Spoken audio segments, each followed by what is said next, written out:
Hello again, everyone. It's good to have you with us for this event. It figures to be an exceptional one that doesn't need any build-up. Are you ready? Don't ever give up. Don't ever stop fighting. This is the main event of the evening. Athletes, huddle up. It's time to begin. Get focused. Let's go.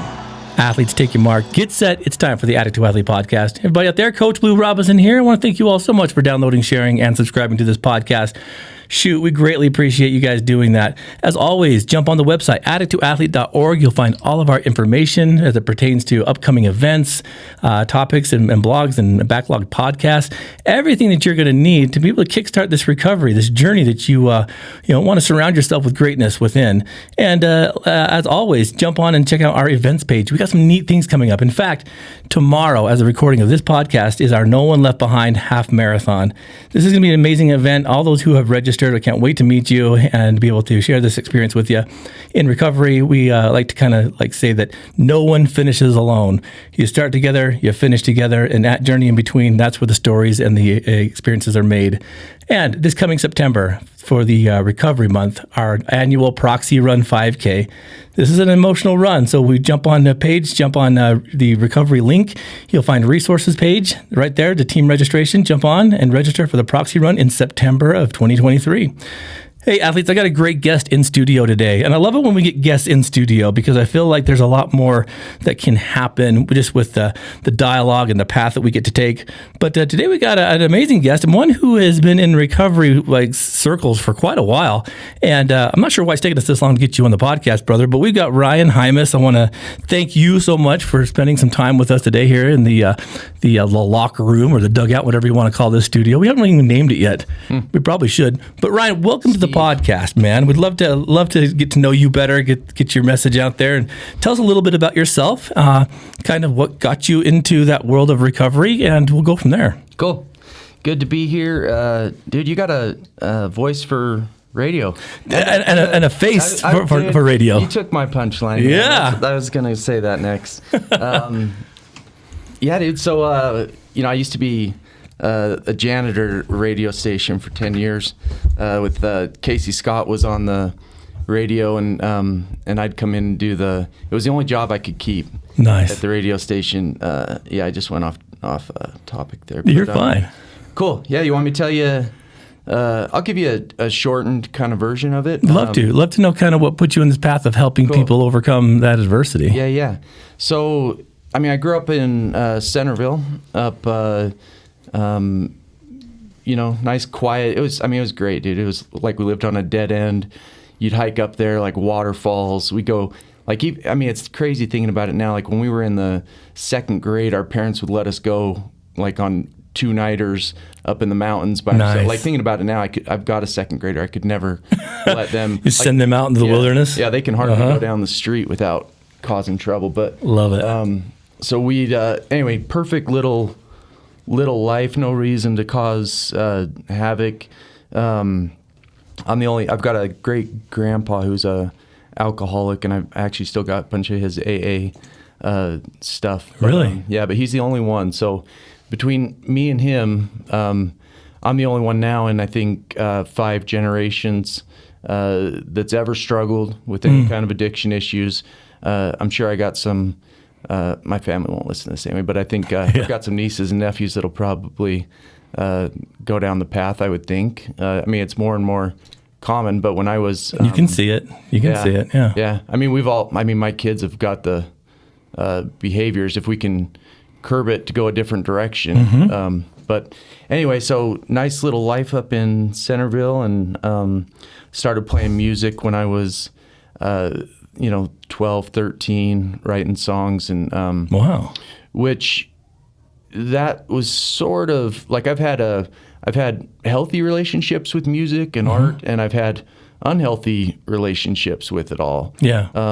Depending on how I utilize it, and so the music started to steer me towards. I was listening to the Beatles, and I was like, these guys are smoking pot. Like, these stories I'm hearing about pot cannot be true. If, because it was all we were told as kids was drugs bad, you bad if you do drugs. Yeah. Like really, like evil, like, Oh, yeah. like go to hell type situation, and don't do it. And that was the only conversation. We never had any conversations about like, you know, marijuana might not destroy you right at the beginning. Yeah.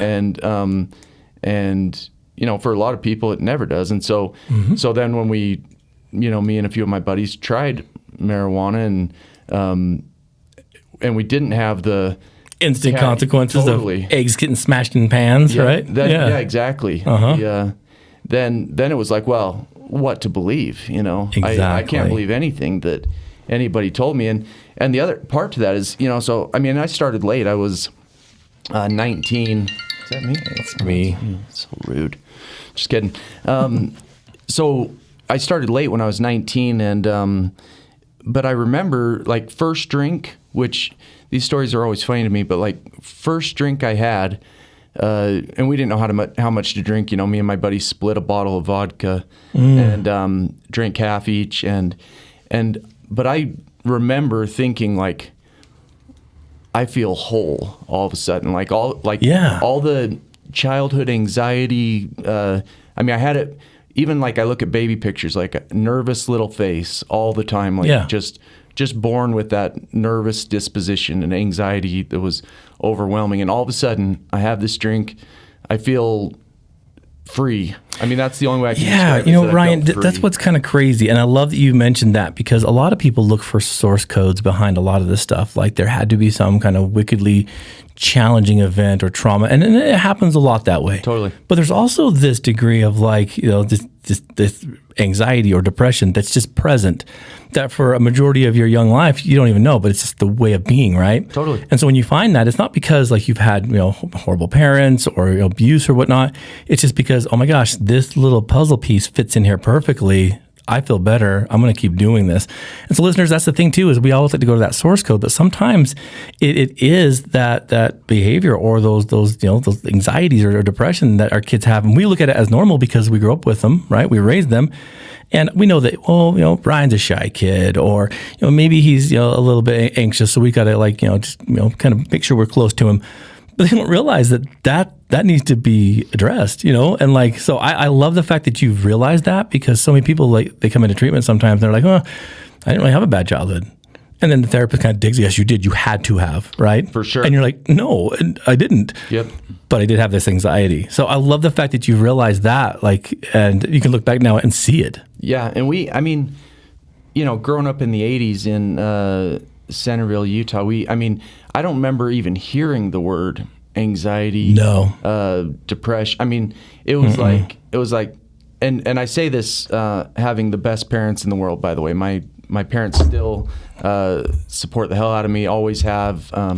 I would definitely be dead without them, but they did not talk about any of this stuff. And you know, I see with my little 6-year-old, she has it. You can see it. It's so familiar to me. Like she has almost crippling anxiety where she has in this OCD thing where she can't almost ride in a car where she thinks the airbag is going to go off and hit somebody. And I see this with her. But the cool thing about it with her is that like we address it. Like we've talked about it. I've told her she's not, like, I thought there was just something probably wrong with me. Everybody else is enjoying themselves, having a nice little life, and I'm sitting over here with a sick stomach as a little kid. I used to, in the pool, I'd be, even at 12 years old, I'd go underwater and cry, like, and I couldn't even tell you why, you know. I'm like there with my family, just the overwhelming anxiety of the world or whatever. And anyway, I see that with my 6-year-old, but the difference is that like she has an awareness of, in fact, I've heard her like start to do some of that self-soothing, and I'll hear her talking herself. She's like, okay, this is anxiety. This isn't she's like grounding herself. Yeah, I've got A, B, and C I can do. We've got her in therapy, so she has somebody other than us to, you know, so that she can talk about us. And so anyway, she has an awareness at 6 that I don't think I didn't have that awareness that she has until I was 35. You know? And I got sober when I was 35. So anyway, so made me whole. And I remember thinking at that moment, like, I'm going to do this every single day because I feel so good. And so, and it really did go super quick. It went from, at 19, almost, it was like me and my friends, we'd have like a weekly drinking thing, and then really quickly went to every other day drinking. By the time I'm 21, I'm day drinking. It's already a problem. Like it's a problem pretty soon. I start, doing cocaine at the radio station with the K-Bear DJs at 1 a.m. Like I'd go in and drunk and try to clean and do a bunch of cocaine and run around and try to grab a couple garbages and so then when the opiates, that was a whole new level of addiction where you're going to be sick if you don't get it. Exactly. And so then, what was I, 25, I think? My first wife, so I'd got married. We were both alcoholics. And so I'd actually had during that period, I had a time where I was not drinking and I was just smoking a ton of pot, trying to do a maintenance type thing. And right before we got married, and she had a couple years without a drink. And so we got married, sober off of alcohol at least. And then went on our honeymoon down to Napa Valley, which was a great idea. And decided that we were adults now. We're old enough now that I think we can control this thing. So we both had a drink, and it was, honeymoon destroyed. Like from that first drink on our honeymoon, what followed was 3 years of extremely heavy drinking, volatile fights. She ends up going to rehab.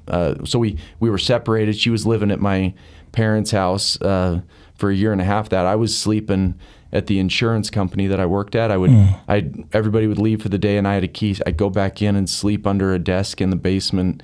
And I remember I spent Christmas there by myself, just drunk in the. I'd be calling in sick to the company that's one floor up, and I'm hiding underneath the desk because I'm too sick to go to work. Wow, man. Probably 3 days out of the week I'm sick. And everybody, it sort of was my pattern.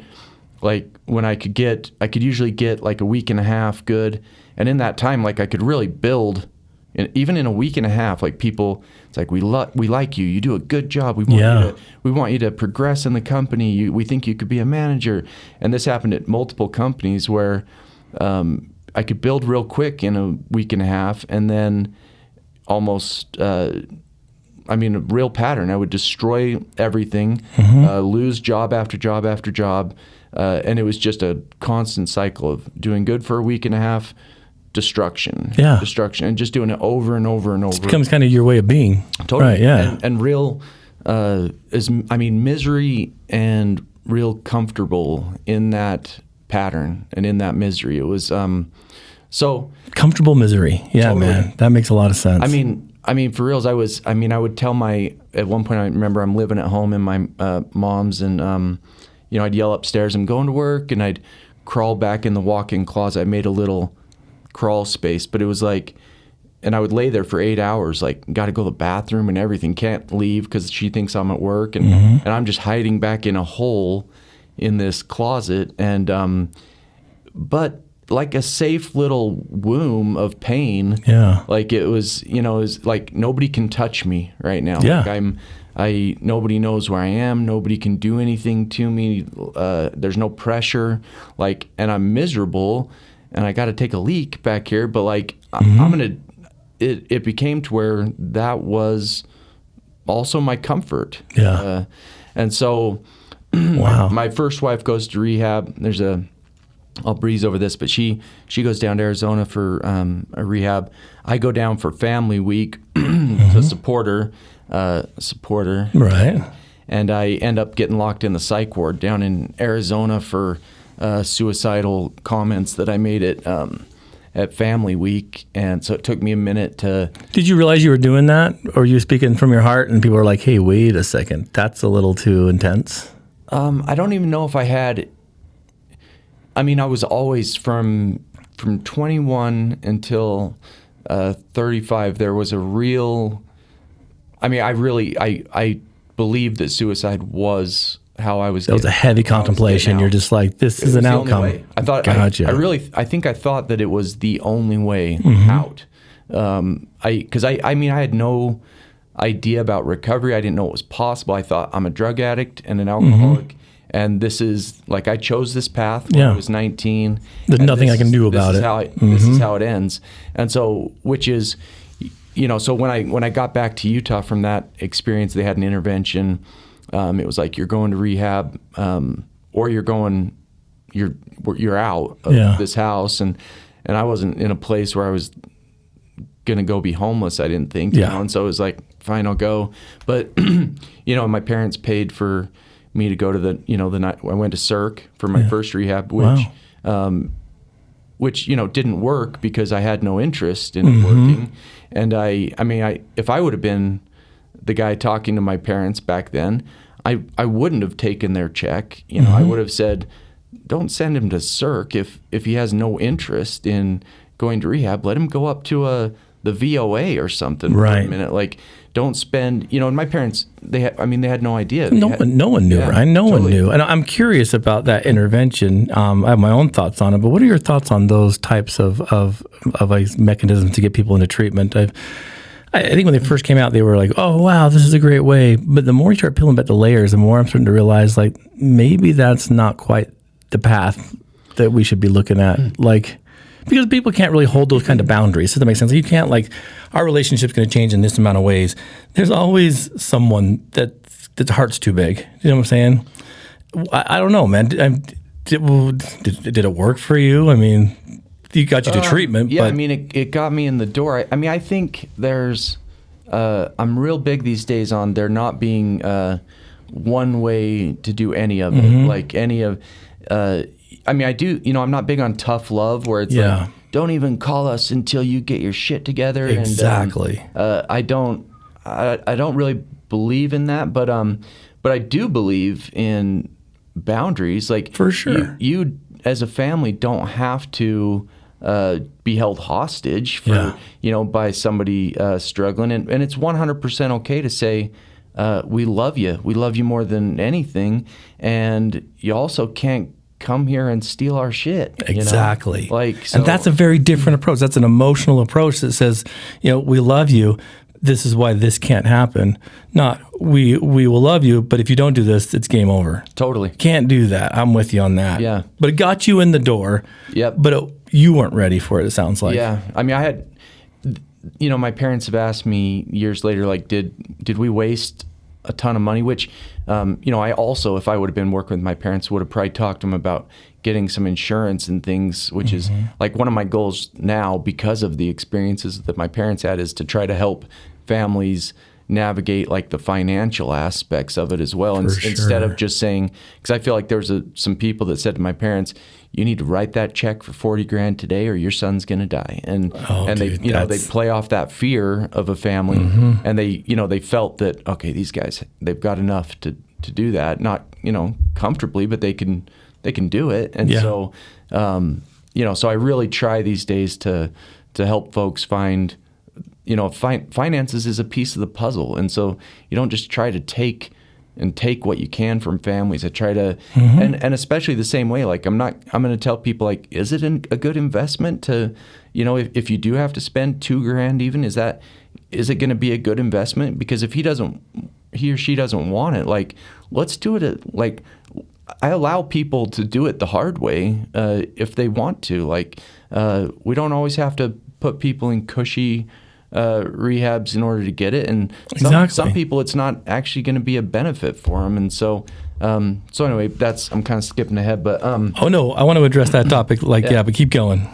So I go to Cirque. What I was going to say is, my parents have asked me, was that a waste of our money, and I tell them now, like, I mean, it was, in that I think I only made it a couple days after rehab before I think some girls ran away from treatment, and I was going to go help them get back, was my, and I think I believed it in my head, but it was like within 30 minutes I'm with them, and we're on a hotel run until one of them overdoses, anyway, that's a whole other thing. She's blue, and I do everything wrong, putting mashed potatoes in her mouth to try to save her. I don't know, but she makes it. She lives, and I call my parents and say I'm in trouble again, and so then we, basically another 6 years of muddling. Which at this point, what happened at Cirque was that I saw that it was possible. That's like the seeds were planted. Yeah. Even though it took 6 more years of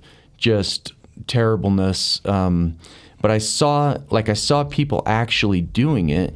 And so then that stuck in my head of like, okay, it's possible at least, which I legitimately did not know that it was possible before that first rehab to do it. I thought, I'm an addict, I'll die an addict, and it's just a matter of time. Yeah. And so having those seeds planted was super beneficial to me. So 6 more years of terribleness. I, really got into the opiates. I was a CNA, not proud of any of this stuff, but stealing.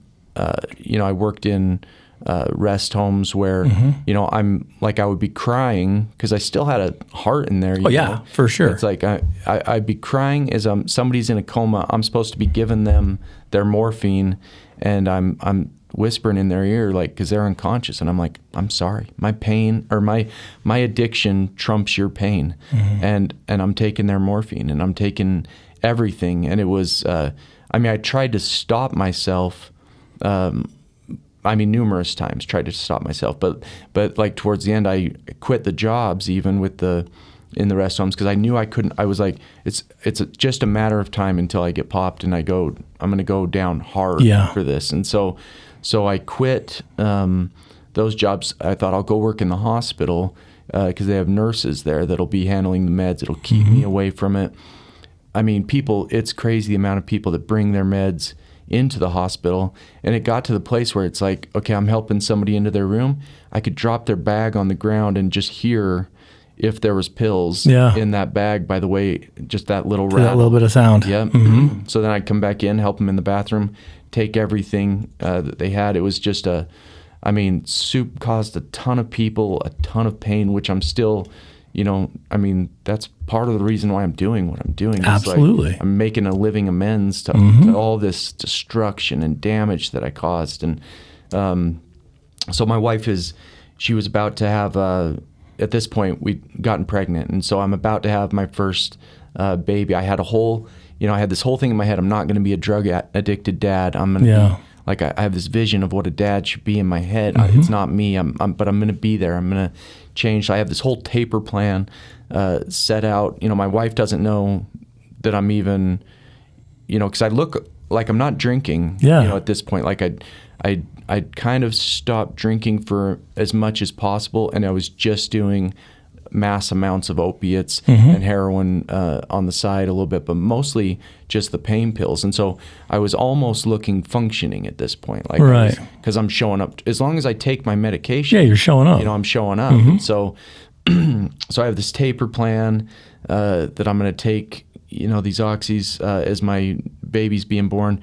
The birth was so horrific. Blood on the ceiling situation where, like a horrible birth, right? And so, and the stress, I end up taking my entire taper in the bathroom at the birth to deal with what was happening. The experience. And so this baby comes out, I'm about to go into withdrawals. My wife is, in the next couple days, because I just took everything that I had. I'm a zombie standing there holding my first baby, you know? And I'm about to go into withdrawals, I know. And so my wife is totally debilitated in her hospital for, a week, and then at home for 2 more weeks in bed, can't get out of bed even because of this pregnancy. And so I'm in charge of this baby, and I'm about to get sick. And so the clock's ticking, and you're like, oh man. Totally. So they're giving my wife pain pills for everything that she just went through. I'm stealing her pain pills, and I'm taking Tylenol and shaving off the word Tylenol, and I'm giving those to her, saying, I don't know why you're still in pain. Like a really, really horrible I mean, horrible. Yeah. Horrible. I mean, and that's the thing, like, I think... So those are the heartbreaking moments of the past, Totally. for sure. And nobody would, I mean, I would think unless you're in this thing, like, that would not make sense, that you would have that in you to do that to your wife while she is in pain. But again, my addiction is going to trump everybody around me's pain. And so I'm taking her pain pills that they gave her. I'm taking care of this baby by myself the first 2 weeks. Like, I'm changing every diaper. She's sleeping on my chest on the couch, which, I mean, we really, probably had some angels or whatever watching out, because I was not safe to have that, to be in charge, So same, it kind of just keeps going, so at 4.5. But I can see that anxiety that you were talking about as a kid just being the golden thread through all of this. 100%. I mean, just this panic of what do I do now, and this desire to want to be the best dad you can be, not knowing how. But like, I mean, I look at those 2 weeks that you had and you experienced, and you peel away the addiction. That would have been the most beautiful thing any father could do, because dads don't do that. Does that make sense? So it's hard to kind of, like, again, dissect the addict from the human. And the human part of you knew what he needed to do, and you did it. But the addict part of you clouded all that kind of stuff. Totally. So I'm impressed that you can separate the two as well. And I know a lot of people don't like that, because they're like, well, you are the addict. And I don't like that concept. But your motives, your intentions, and your follow through was there. It was just that stupid cloud of that addiction that kept you from really feeling the magnitude of those 2 weeks. Does that make sense? Totally. So I get where you're coming from. Which, and I mean, I tell a lot of people now, it wasn't a moral issue. It was a medical issue where it's like, I'm sick. Like, I'm sick, which is causing me to do, which, for people to say, like, I would never do that, like, you don't know you don't know the fear and because it's physical, but there is also this overwhelming fear of not having it that can cripple you, which is why it's so impressive to me these days when anybody does it, because to walk through that fear is a huge accomplishment. And so absolutely. So my first daughter, Rue, so when she's 4.5 months, it finally gets to a place where, and I just watched the video the other day. My wife has a video that I used to hate this video. Now I like it because it shows me, I just gotten home I had to go get a Kit Kat from the gas station. I said, anyway, I'm just nodding off, putting my head on the cabinets, and she's like, are you okay? And I'm like, oh yeah, totally good. I'm just really tired. And I'm nodding off, like, with this Kit Kat in my mouth. And so at that point, I'd become a danger again. I was nodding off, holding because I still, I'm loving my daughter. Yeah. I'm holding her. I'm nodding off on the couch with her. My wife is luckily there to scoop in and take my baby. And then at that point, that's when my wife was... because I think it probably would have gone on for a long time, because nobody had boundaries. I'd manipulated everything into, my parents, I'd go to their house and detox about every 3 weeks in the basement. My mom, who loves me, is like making me breakfast, bringing down eggs and water, and she'd sit and play the piano for me. I'd ask her to play the piano when I was just writhing on the carpet, in their house. And so... But at 4.5 months, everybody got on the same page. I lost my job. I was a mortician's assistant, so I tried to get out of anything with meds, and I went and was a mortician's assistant, which is a whole other How in the world do you get story. these like very interesting jobs? I mean, you're talking about radio station, and you're talking, like CNA, and then hospital, and now, because most people would be like, either A, I wouldn't qualify for that, or B, like it'd be too challenging. But you find yourself in the most interesting positions. Like how in the world? Because you must have that charisma to get, like you said, to get things done. When you're on point, you're on point. Totally. And I was kind of always drawn to. The morticians thing really clicked. It felt like I thought that was going to be my jam. Driving around in the hearse. And I'm down there sewing people up at night by myself, which but I'm still high. And to a certain degree, very service-oriented jobs, man. 100%. You know? 100%. Wow. All of them were, there was something inside my soul that was like, you want to help. Yeah. I just physically was incapable of helping. I did what I could, I felt like, but with that addiction piece, it just, I could never, ever really help anybody because I was so sick. Yeah, and that underlying anxiety again that keeps you from reaching that ultimate potential of what you're supposed to be doing. I mean, I can totally understand that. Yeah. Makes sense. Yeah. So then at 4.5 months, so I lose that job. I overdose. My wife says, well, this is it. Like, we love you. We need you. We want you in our lives.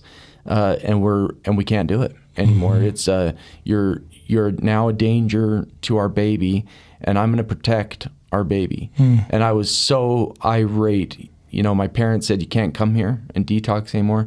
Everybody said, we love you and we're going to help you in one direction towards getting better, or you're going to do it your own way, which is 100% your right to do, but we're no longer going to fund, you know, when you call us and ask for $20 for gas like you do every day, we're not giving you money to limp through pain anymore. You're going to go this direction or we'll see you. And so I ended up going to the ranch, and I did 2 weeks there, which was, and I'm not going to at all say anything bad about any programs, but different programs for different people. That one was, anyway, it wasn't a program that really worked for me. So 2 weeks into it, because all I wanted a cigarette. You know, you couldn't have cigarettes, you couldn't have caffeine, you couldn't have chocolate. So 2 weeks in, I run away from there. Pick your battles, man. Yeah. Totally. I mean, I was like, they let you have a patch, I think, for the first week, and I was up in my bedroom chewing on my nicotine patch, which, you know, I was in rehab with like Drew Red, and he did amazing there. Yeah. So again, it's another proof to me that different programs for different people. Absolutely. He is doing amazing, and we went through the same program. Yeah. I did horrible in that situation. So I take off after 2 weeks, go to Walmart, I have a cigarette and a Snickers and a Diet Coke, and then I think, you know, after I've consumed those, I think I've made a huge mistake. What am I gonna do? I call my wife up from Walmart and I say, all right, I'm coming home. I think I did pretty good. I got 2 weeks under my belt now. I'm ready to come back, be a dad. I'm not going to get high, I promise. And a pivotal point for me and our world, was that my wife said, the deal was and is you complete a program before you come home. And I was like, I'm coming home. Like, you can't stop me from coming home. And she said, there's heroin in the garage. Like, come here and I'll call the cops. And that is really when I resigned myself. I thought, wow. I look at that kind of stuff and I think that the challenge that she had to be willing to sacrifice a relationship with you in hopes of something of greater value, like that had to be a pinnacle for her to be like, 100%. If you do this, this will happen, because that's rare. That's rare. Most people would be like, oh, okay, you know, totally. Wow, that's amazing to me. Yeah, and I think it was only because of our daughter that we had, that there was finally something bigger even than our marriage, I think, that she was trying to protect. And so I rode around on the trains that day. I remember not knowing what to do. Erin made a call up to the chateau, and anyway, finally she got some stuff lined up. They called me and said, this is the option. You go to the chateau and you do their entire program, or you're doing it the hard way, which is your option, but you won't see this kid. And for me at that point, like, I didn't know if our marriage was gonna last. I didn't know if I didn't know anything, but I had this pull towards my daughter that was, you know, like a dad does with a daughter. And it was that was the reason. I didn't give a shit about myself, about necessarily getting healthy, about any of it. I just wanted to see my kid, and I just wanted to be a dad to her. And so I ended up going up to the Chateau, which ends up being, for me at that period in the program that they had, it was a brand new program coming up on 10 years here, and super, super loose, where the program I'd come from was saying, you're doing the 12 steps, you're going to find God by Wednesday, Thursday you're going to turn over your will. And I didn't even have a concept of a God. I mean, I did. I had the one I grew up with, but it wasn't mine. No. And so to tell me, like, you are going to turn over your will on Thursday and have step 1 completed. They made me redo step 1 like 3 times because I didn't do it the way they wanted me to. But anyway, so I go up to the Chateau, and, Danny, the CEO up there, was super pivotal in that a few things I think that really changed my trajectory was he talked to me like a human. He said, it was the first time in a long time. He said, hey, when you have a second, come in my office. I want to hear your opinions about, the treatment centers you've been to and what we can do as a program to improve. And which that was, and I've told him they this. wanted my input? Like 100%. What? That cool. changed my, because before it had been a us against Ryan situation where it was like, we're going to break you.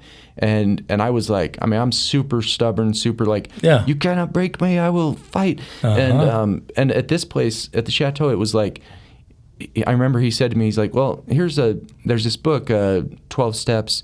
If you want to look at it, here it is. And come in the office when you have time. I'd be interested in hearing your opinion. Those few things, which is why, I mean, I really try to have those conversations with people that, you take 5 minutes out of your day and have a conversation, because he didn't know that was going to be such a pivotal change, but he treated me with respect, and that changed my trajectory. I said, if nobody's going to make me look at this 12-step thing, like, I'll take a peek at it. And then I had some spiritual experiences of where I surrendered. I was like, I mean, for the first time, it was like, your choice. Because it was my choice, man. And because they were doing it with love and support as opposed to break you and force. And so, and then I had a couple experiences in there where, so my daughter ended up going to the hospital. She was dehydrated. She was, and I was about a month into it at this point, and I got the call like, your daughter's in the hospital. We don't know what's going on. It could be bad. You need to come if you can. And so I asked Danny, I was like, can I go like to the hospital? I have to see my kid. And he's like, you're doing good. Like, go see your kid. He's like, absolutely. And then come back. And so I was like, okay. So I drove down, and it was in that drive to the hospital where I had another pivotal point where it was like, okay, I have no control. Like there's no control over this situation. I could get there and she could be dead. What are you going to do when you get there? Like, the thought crossed my mind, if you get there and she's gone, are you going to go get high and are you going to go get drunk immediately? And it's not going to fix it. And I made a decision on that drive of, okay, she's my only reason right now for doing this. But if for some reason I get there and she's not there, I'm going to try to keep going. Like, I'm going to try, because I was starting to see the benefits of not being sick, of like having people, again, value my opinion and of me caring about them. And so I went down to the hospital, spent the night in the hospital in the bed with my daughter, and she, super dehydrated, a bunch of other things. But the next day she's looking better. And again, another pivotal moment where I said, because they would have let me stay, for probably 3 days. Long you needed, But I told my wife, I was like, I got to go back. Like, I'm at a place now, I have to keep doing the work if I want to create the person that I want to be. And so that was a pivotal moment. I drove back up, really dug in to, I think I did 45 days total. So I did another 2 weeks there. Brilliant. And then really what happened was, I saw one of the techs that was working there, and I just see him helping people, right? He's just helping people and being a good human, and that resonated with me. And I thought I have no resume. Like all my jobs are real weird and in no particular, it's like radio station janitor and mortician. There's no coherency to any of this.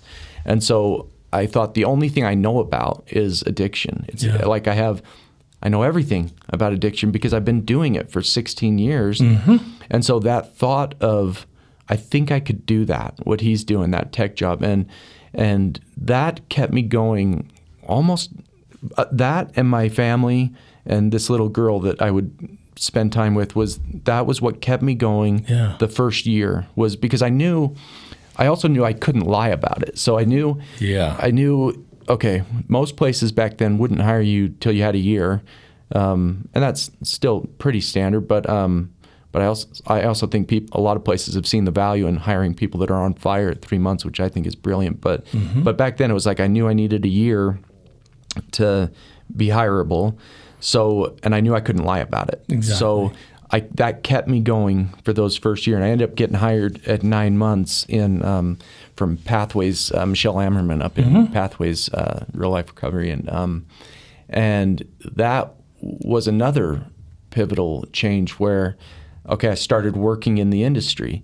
And that gave me reasons, like having the conversations every day with people that are struggling.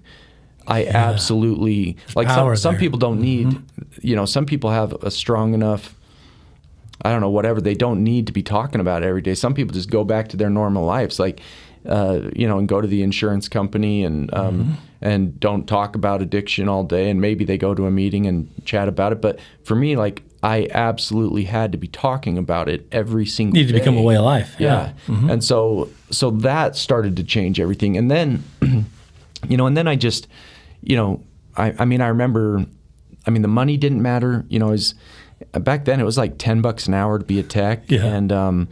And I was delivering pizzas at night on the side to try to make ends meet and make rent. And I also had, my family help me with rent for those first few months. And that was another pivotal moment, which is also one of the reasons I work with Sobriety Foundation. Is I absolutely love that support when people are willing to work hard, that we can support them too. And so anyway, the money didn't matter. I just said, I'm going to stay sober and show up and do my best at every job I have. I'm going to work hard. And I went from there to Maple Mountain, which was up the street from me. Had a weird Hannah up there, the program director had left, and she was like, can you do this program director job? And I said yes. And then I went home and Googled program director because I had no idea what that entailed. Yeah. But I did it. And really, I just tried to treat people with respect, talk to the clients with respect and love, and do the same thing with the staff that were under me. And that was a pivotal moment. It's a big deal. In that all of a sudden, I'd never had any, for a long, long time, had any responsibility, had anybody putting any faith in me, and that was another pivotal then they're all moment. looking to you. Yeah. Totally. And it was, that changed me. And so I kept going. Then I all of a sudden I helped found Building Beginnings, which I believed in. Which is when you kind of came on my radar, is when you started creating that. I'm like, dude, that's amazing. Which it became. Since then, it's become about filling in the gaps. I started to see the problems in the treatment industry. I also started to see the shady side of things, where I saw, because I really thought at the beginning that all the programs were in it to help people. Like and it blew my mind when I was, sitting in meetings all of a sudden where they're like, well, if they relapse, we can get them, back in. And I was like, what if they die? And it's like, well, we don't want them to die. But we do have to bill their insurance. And so I started to see. So anyway, I started to really. I just wanted to fill the gaps, and I just wanted to be ethical and do what I could, and do your part, and do my piece. Absolutely. And I saw so many people that were getting out of treatment. They couldn't get a good, because of their history. I'm real passionate about the work stuff because because it's such a chunk. I think a lot of folks in the treatment industry are like, okay, we're just going to do this one piece, We bill their insurance until their insurance is unbillable, and then we boot them out. And then it's the same situation. They don't have a support in the job. They don't have, and they just cycle back through. Which the sad thing is, a lot of treatment industries are like, sweet. They'll cycle right back through. Yeah, we can bill and bill and bill. And so I got real passionate about the employment side of things and started. We had about 150 people that were working for us, and then we started the treatment portion. And then, again, without saying anything bad about any program, I decided to split ways from there. And I think they shut down the work portion of it. It was brutal to try to manage that because nobody had a car. I was driving. I would go pick up people. I remember hearing your name about, Ryan's coming to get me. I'm like, dude, Ryan's coming to get everybody. How's that happening? Totally. And you were just pedal to the metal. I was burning beyond belief, burning out because I was driving people to their jobs. I didn't have any boundaries in that. If somebody, I was getting burned just all over the place from every single angle. I was exhausted, and so about at that point, I'm about 5 years into recovery, and I'm starting to get suicidal again. I'm starting to get the depression. That anxiety starts kicking in. The depression, the anxiety, everything. Because all I'm doing is trying to help people. I've at this point wanting it more probably than some of them. Most of them. Yeah. Most of them. I'm dragging everybody I can find off the street to I'm gonna give you a job. I'm gonna take you to your job. I'm gonna do everything for you, and I've got nothing left for me at the end of the day. And that means you have nothing left for the kids. Totally. And so at that point, I'm 5 years sober, and I'm suicidal. I a whole bunch of stuff in family life. We'd taken in a niece to adopt that was having troubles in other areas, and Jeez, you're just giving, and you're forgetting to refill your tank, man. I got nothing left. Yeah, brother. I had to drive to California to deal with some stuff, and I toyed with the idea of running my car off the road. And again, this is another pivotal moment for me where I thought, I'm ready for this to end. I need it. I didn't know how to stop everything that was going on. I'm starting to get looked up to in the recovery industry, and I don't feel it, and I'm exhausted, I'm burnt out, and I think I'm just gonna take this car right off the edge, man. Yeah. And then I had a moment of clarity where it was like, okay, if we're at that point and you're gonna kill yourself anyways, let's just, who gives a shit about the jobs and about let's just change everything. Yeah. So let's flip that script. I quit that position, took a salary job with another program, started a call center for folks to do recovery. But I took because I didn't have to do the driving. Everybody came. There was a lot of good stuff that happened there. A lot of stuff I didn't like because I was, again, not an owner any longer. I was back in here, and the owners got to make whatever decisions they wanted, which I didn't love, but I don't have any hard feelings because that was their company. You get, I don't know, there's so many people who get mad about how an owner does things. Like, it's their right to do whatever they want as an owner. Yeah. And you also have the right to work for them or to not work for them. And so I had a good year where we hired a lot of people. We gave a lot of people jobs. And I also, didn't agree with everything. And so I walked away after, I think it was about a year and a half. And at this point, and I was starting to do, when I got sober, I put away music, I put away art, I put away, because that stuff for me was so tied into alcoholism and addiction that, the first few years I could not pick up a guitar without thinking, this would be better with a shot, Exactly. It was so tied in, like playing shows. There's no way I could play a show without being drunk, to have that anxiety again of being able to do that. And so I started to put some pieces into my recovery that was, because for those first 5 years, I was going to meetings, I had a sponsor. That was the only thing I did for my recovery, and I was suicidal. And so 5 years in, I change everything. I start adding in the music. I start adding in the art. I start caring less about, I was known for giving these big speeches about the way to do it and the only way to do it. And like really kind of saying, hey, if you want it, it's gonna take hard work. Like, this is what you got to do. I've heard some of those speeches. At the Capitol and stuff, and you do fantastic. You started to believe in it though, but I'm curious, man. Like, as I'm hearing you, I always talk about this with the athletes and my private clients in therapy and stuff. I'll talk about, what's your sole purpose, right? I mean, all of us have sole purpose. It's very clear to me, and I don't want to put words in your mouth or define your sole purpose, but you're a creator, man. Like, that's what you are. You create, you create positions, you create love, compassion, heartache, addiction. You create, you're an artist. I mean, that's what you do. I'm sitting here, you created a call center for people because you're like, I'm sick of driving them around. You created it. Like I want this, you create it. Do you realize the magnitude of how strong that creative part of you truly is? I mean, that's what you are. That's a sole purpose. And I'm just sitting there thinking, geez, Ryan, do you realize that, man? Like, everything you do, you're creating.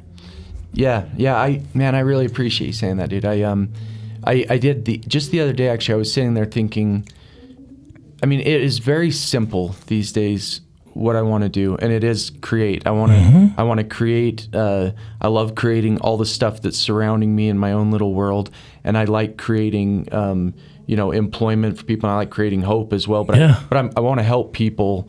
That was kind of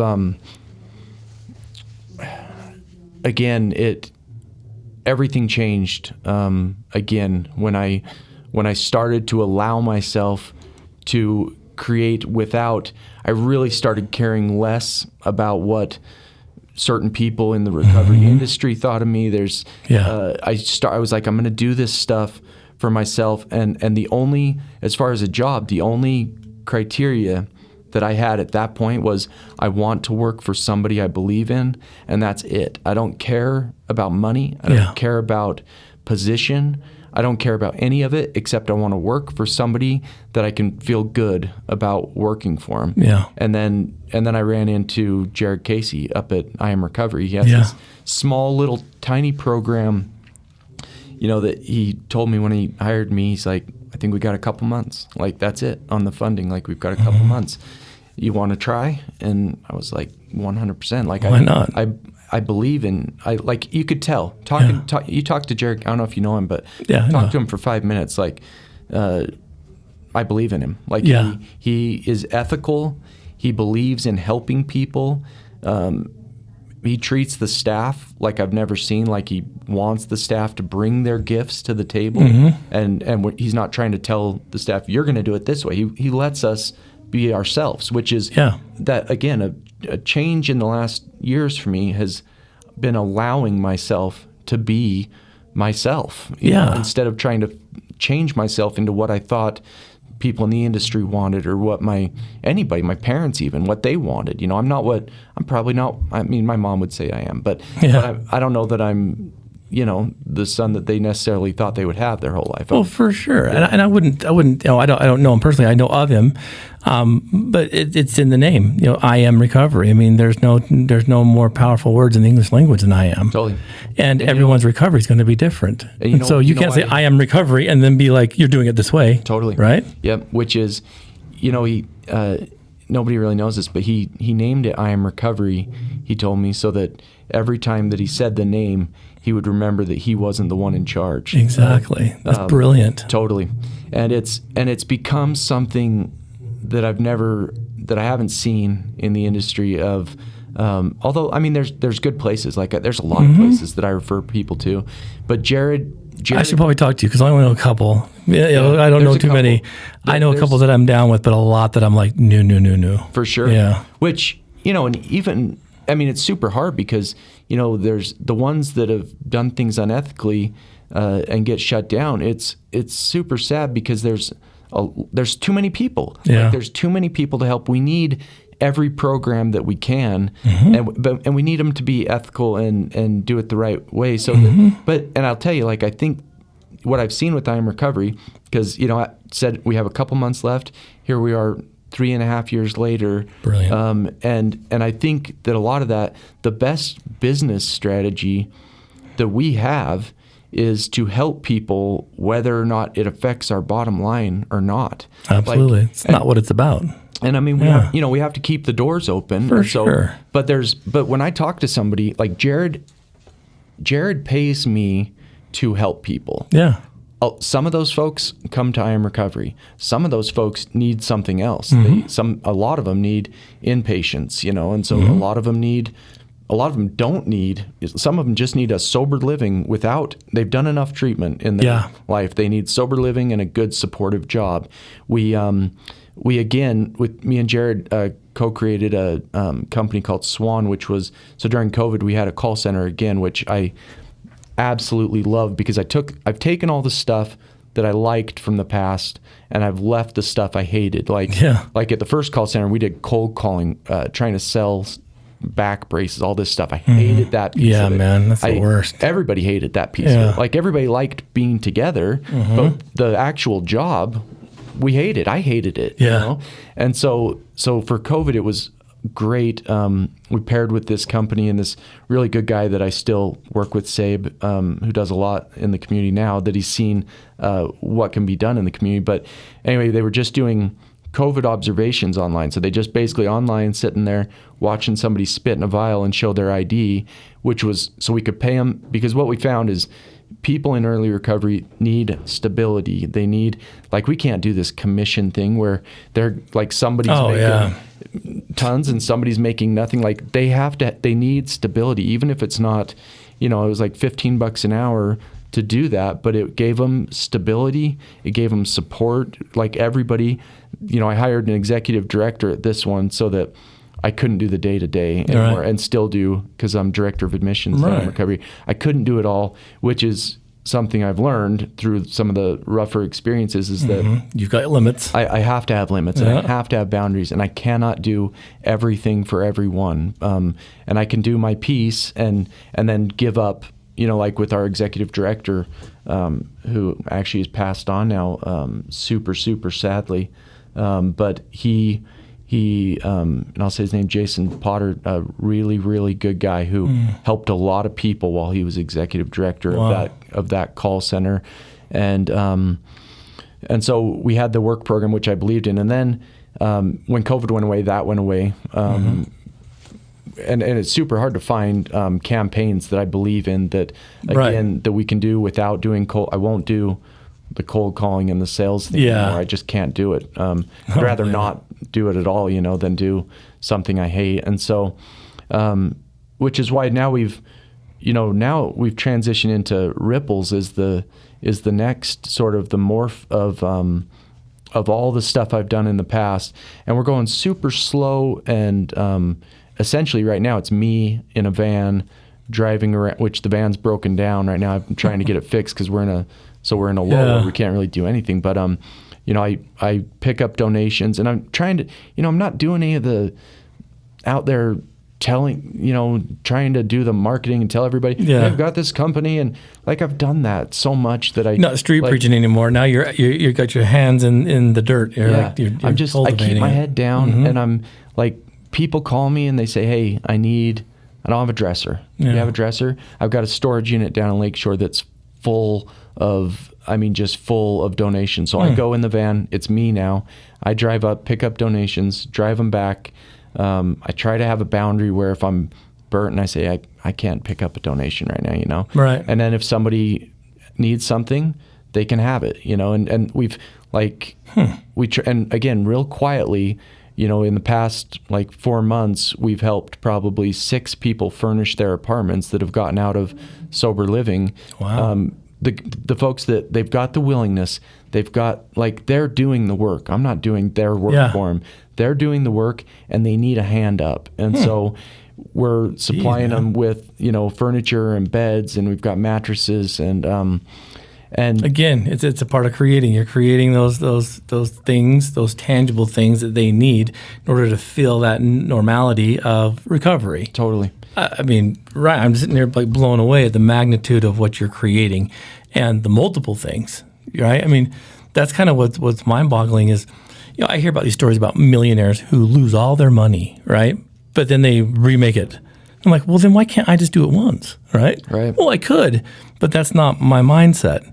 And I love the fact that you have these call centers, you create jobs, and then that's over. But you know what? You're not like, well, that sucked. I'm going to throw in the towel. You're like, okay, what's next? Totally. I mean, Amazing. Everything that I've done, I'm coming up on 10 years now, which is that's crazy to me. Awesome. I'm not a 10-year guy. I'm a 2-week guy. That's I identify as being a 2-week guy, but it's been a bunch of 2 weeks all strung together, and I've made a ton of mistakes, and I've tried to own the mistakes I've made, and I'm trying to grow. And so, like Ripples is the name of the because I've really like that, and that name really resonated with me as I was trying to think of a name for the new sort of work program. What you're creating, and you're creating I've ripples. Seen all these ripples, and these, even like Susan from the Sobriety Foundation that has donated so much furniture from her home, dude. And it's so cool to see folks that are getting out of sober living get this.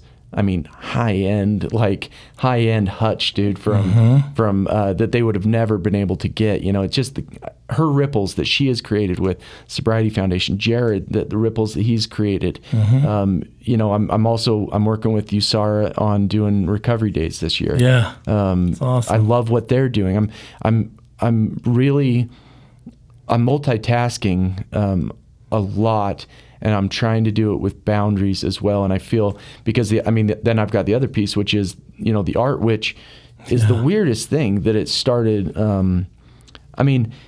Like money is so, I've always had a bad relationship with it, Oh yeah. Most of us do. Super unhealthy, never known what to do with it. And now the money is like the weird byproduct. I don't focus on it. Like I'm making more now than I've ever made. The art is selling, which is the weirdest thing to me, that people like this stuff. But that's why it's so beautiful. The reason I think that it's selling is because that is not my goal to sell art. For me, the fulfillment is coming in the creation of it. Like I'm down mostly in the basement. Like I was telling you before we started, like I've almost quit doing most of the marketing, like lunches, and all my marketer friends, they understand. They're like, because a lot of them have quotas they have to hit for lunches. Yeah. They have to hit. I've talked to so many people. I don't have any of it. Jared doesn't give me quotas to hit. That's good. And the byproduct of that is that we get people in, because I'm not trying, when I talk to somebody, I'm not thinking, okay, this guy's going to be a number. I got to get this guy in, man. Tell him whatever it needs. Yeah, totally, to hit my quota. Like, all I have to do is talk to this person and try to help them, and without an agenda of, I'm going to get you in here so I can make $10 on the side. Like I just got to help people without an agenda.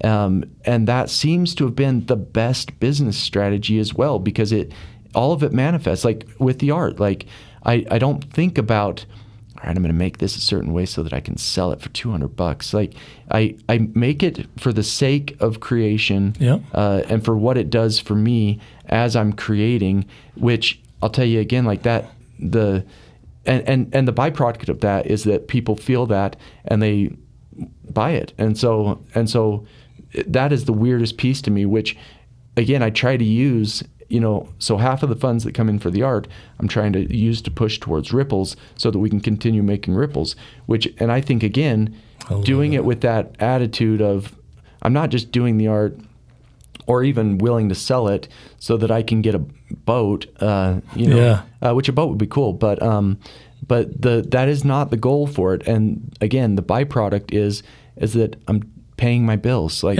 my bills are getting paid. I'm doing okay. This is... It's sufficient for your needs, and you can do what you want with it. And which is a trip. Man, dude, I just got got life insurance for the first time a couple days ago, and that feels like such an adult thing, isn't it? Dude, I feel so like that's given me. I'll take that over a boat any day, man, because to have that peace of mind that my kids will be okay if something happens. Man, I love it because, again, art is one of the most vulnerable things. Our sister program that you came down and taught this couple of weeks ago, the Addict to Artist program, when I first realized how vulnerable that makes people, I mean, going out and running and doing things we do in the community, that's one thing. But when you create something and then you put it on the wall and someone has the ability to critique it and say, well, that's the dumbest thing I've ever seen, that to me is like the most humbling experience, because when someone puts a piece of them out there and says, judge it, 100% vulnerability. Which is why 87%, I'm making up statistics now, but 87% of people don't create anything, because even though in their soul they crave to create something. That's all of us, man. That's what we are. Yeah, there's something built into us that craves creating. But I'm not gonna, I can't draw, right? I couldn't draw your face right here on a piece of paper. It would look like a stick figure. It'd be that radio face. And because of that, and because I saw 100 other people sitting over here drawing pictures, I thought that I couldn't draw. And as it turns out, I can draw in my own way of scribbles and whatever it is. But so many people will never, ever, ever do something that is so enjoyable to create something. You get to take any colors you want or anything. You can do anything you want and you can enjoy the process of doing it, but we won't do it because we always think, there's no way I'm going to be as good as dude next to me. And so, but that's what happened was I changed my perspective. I no longer care about, my stuff is not for everybody, man. I did that piece with a cremated dog, and put it up and I love the texture of it. I love I love that kind of stuff. I guarantee, there's a lot of folks out there that do not want a cremated dog that's mixed with paint hung on their wall. And that's 100% okay, dude. This stuff is not for everybody, and I don't care. It's for me in the creation. And as it turns out, there's a bunch of weirdos out there that would love to have a cremated dog mixed with paint hanging on their wall. And so, but that's like recovery. That's the same thing, right? One size doesn't fit all. 100%. And so, the two coincide so well together, and we could probably spend another hour and a half just talking about that. And I probably need to have you on there to talk just about Addict to Artist and what you do to create art. Yeah. But I'm curious, man, as if we kind of wrap this up, what does keep you going now? You talked about, your daughter being that thing now. What is it now that kind of gets you up and gets that blood pumping in the morning that's like, today I'm going to go do this, and at the end of it, you can look back and be like, I've accomplished. What keeps you moving? So everything I've done, because, a piece that was huge for me for about a year and a half, we started doing those polar plunges, right? Yeah. Where me and Jacob Boren and Jason Sykes and I saw your pictures, you crazy guys. Good people. I used to make fun of people that did that for sure. But what I found was going in that freezing water created a be here now, which is, if I had a mantra, that would have to be it, and I, love Ram Dass's book, Be Here Now. And, but everything that I do, because this is where I'm okay. Right now, man, I'm sitting with a good guy in a chair talking, right? Yeah. If I give myself 30 seconds to think about how many calls I've missed on my phone and what I'm going to have to do after this, my anxiety will start to kick in. If I start to think about how last night me and my wife got in an argument and I didn't apologize as much as I needed to, I'm going into depression. Yeah. So depression in the past, anxiety in the future, the only place that I'm okay is in the now. And so it's what matters most. And that's the polar plunge. See, I'm not smart enough to just figure that out on my own and be like, oh, you need to be in the present, Ryan. That'll be good for you. Even if I could talk myself into it, it's almost like my body needs a slap. I needed to be slapped. And that's what the polar plunge did for me, was go in the water. I am here now. When you're ice water. Yeah. You no longer worry about your taxes. Like, you no longer worry about, did I unplug the hair dryer? I mean, you are here now. Here. And so, the funny thing is I haven't done the plunge in probably a year. I quit going with a group, and I continued to do it by myself, and I'm going to add it back in. But it isn't, to me, it isn't about that thing. That is one way to do it. But I transitioned from, and this will sound weird, but like the polar plunge is the exact same thing that I get from doing art. Yeah. It's the exact same thing I get from playing my guitar. It's the exact same thing I get from playing catch with my son at t-ball. It's the exact same thing I get with swimming with my daughters. Like, it's everything that works for me, it puts me here and now, which when you're painting, like, that's where you are. Yeah. My head is here, and that's the healing element of it. And so everything that I do that works for me is putting me here now. And that has seemed to be, the depression has been manageable. Which, I did a post about it the other day because, I was on and I don't know what diagnoses I have, if I have mania but there is a definite thing where I go, ups and downs. But now when I get into those lows, I'm able to witness it as, okay, you are in a low, give yourself a little bit of grace. Don't beat yourself up. Everything changes. I've done this a zillion times since I was a kid. The sun will rise. Yep. Let's keep going. It will get better, and there will be an upswing. And so I'm able these days to walk through that depression because what used to happen is I would get that suicidal ideation, and I would latch onto it like a warm blanket of that's a way out, man. Yeah, that's an option. Totally. Yeah. And I would hold it and think about it and obsess about it and get real, real, real close a lot of times to step to doing it, And now that's been taken from me where I still have suicidal ideation, but maybe now I entertain it for 5 minutes, whereas before it was 2 weeks of entertaining it. So I've made a lot of progress in that. That's awesome. Again, and I have an awareness of when I'm struggling, I'm not here now, and so I try to do the things that work for me to be here now, and that's again when I talk to people. That's all I do all day long, which I'll tell you, for folks in the industry, if you're like, I hear about a lot of heartache, a lot of pain, a lot of struggle. And all I try to do is just tell people that there's hope. Yeah.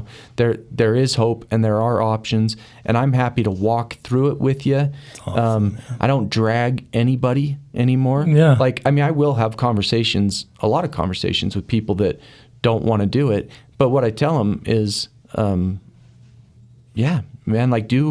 you have the right as a human being to go the hard way, and it's 100% okay. And it is an option. It's totally an option. Yeah. And if you want, there's some people now that I've been doing this thing for 10 years, there's some people I've been working with for 8 years because they come and go, and it's, the worst part, 2 weeks ago I had 4 friends die from addiction, but I also have a belief system these days in that I think they're okay, know. Now, and my belief system is that they're carrying on, and I think it's different than any of us think or believe that we know what it is, and anyway. But I have my belief system is that it is okay, and so I think they're okay, but all I'm trying to do is love people, and it shows. And part of that was, realizing, I used to tell people there's one way to do it, and if you have a choice, you can do it this one way, which is the 12 steps, or you can die, and those are your options. Let me know if I can help you. And then what happened was I saw 1 million people doing it differently and succeeding. Yeah. And again, my speeches fell to the wayside, man, because I learned that I don't know much, man, about, like, if you tell me that going up on I have found in my experience that you have to do something. Like, I don't see anybody growing and succeeding who is just watching Netflix all day, every day with nothing else in there. Mm-hmm. But you also have the right to watch Netflix for 24/7. That's, I respect your right to do that, Path is yours. But I also, I've seen a million people do it a million different ways. And if dude tells me that going on the mountain and sitting up there and praying to whatever it is he wants to pray for works for him, I say, dude, I support you doing that, man. Like if you tell me, that doing Suboxone has made you be able to be with your family, or doing marijuana maintenance has helped you, who am I to tell you that it's not, dude? Mm-hmm. Like, I used to tell everybody, well, you're not clean, you're not sober, dude. Like, I've changed. I've given that up a long time ago. I reserve the right to be wrong, and I've been wrong many, many, many times, and that was one of them, where there are many different ways to do it, and I respect everybody who is trying hard to become what they want to become. I respect it.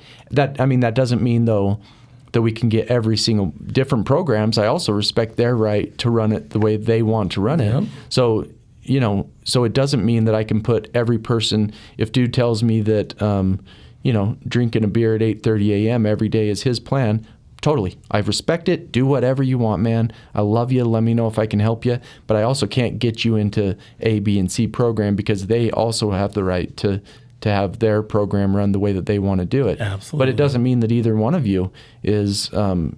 Mm-hmm. There's a lot of ways to do it. I'm here to try to support people.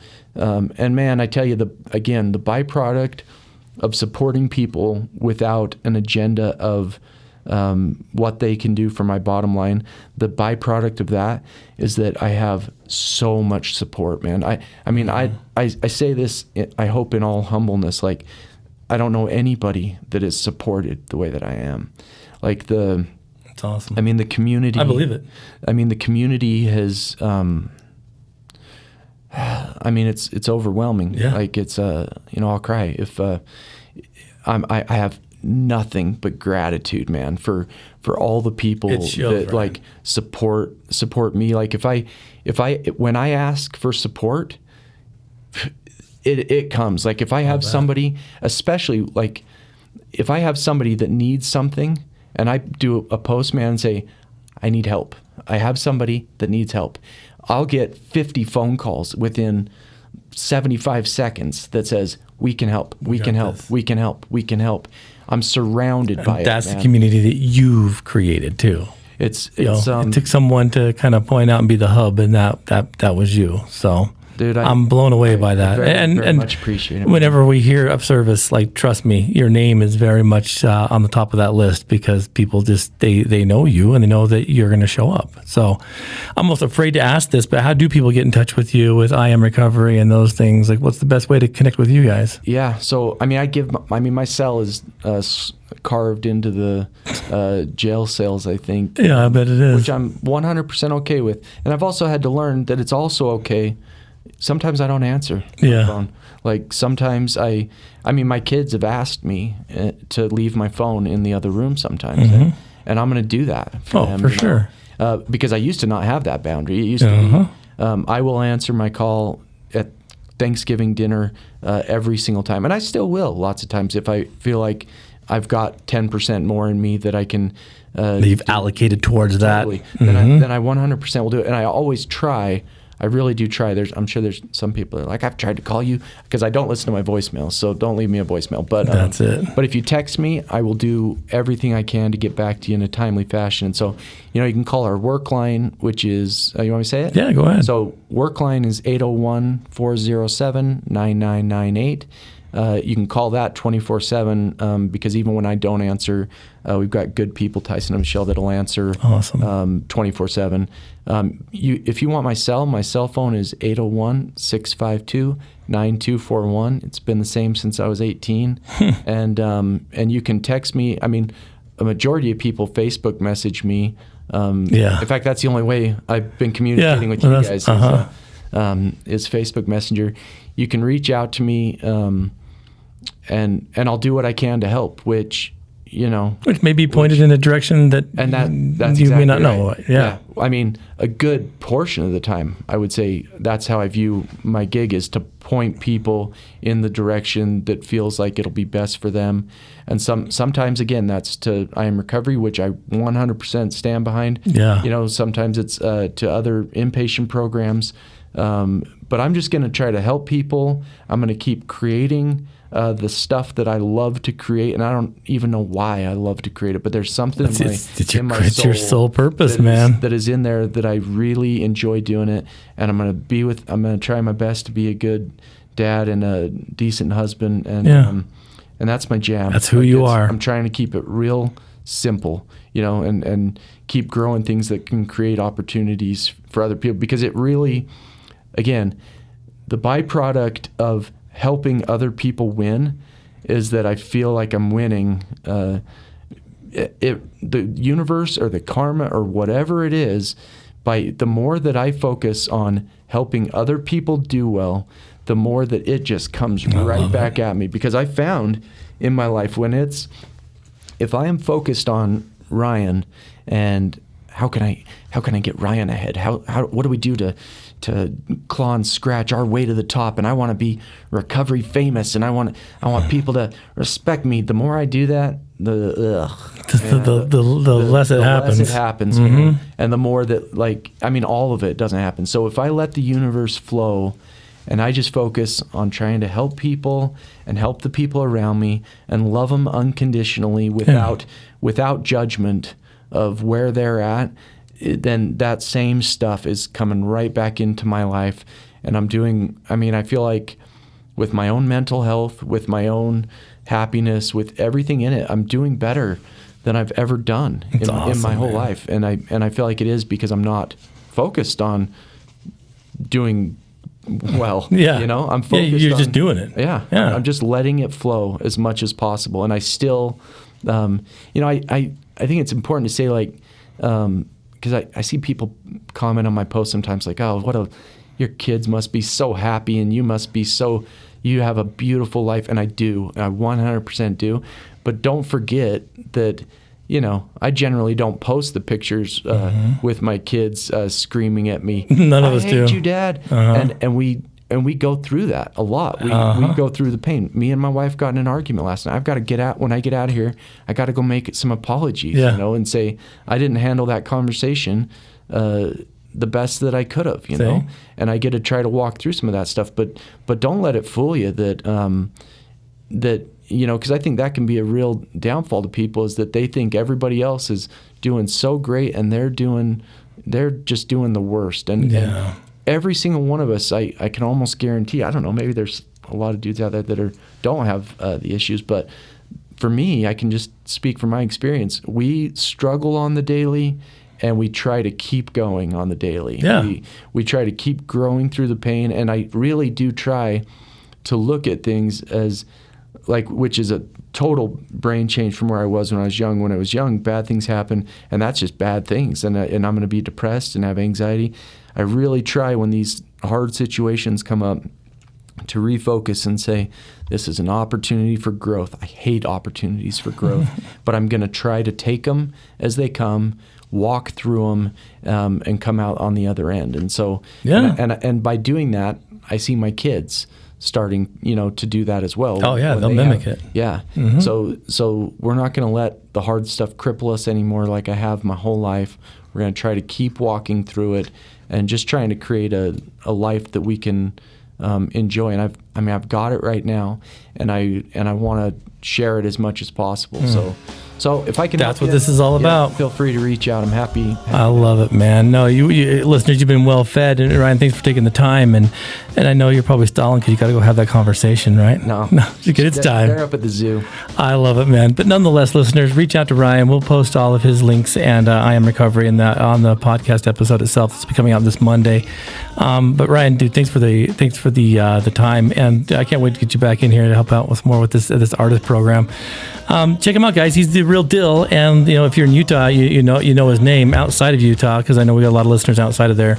Look him up, and we'd love to have you guys reach out to not just us, but Ryan and I Am Recovery. And again, listeners, check out the website, addicttoathlete.org. There's a lot of stuff there, and we'll probably do some more partnership with Ryan and those guys, because that's the rhythm of this heartbeat of Addict Athlete as well. So athletes, until next time, continue to do your best and turn your mess into your message.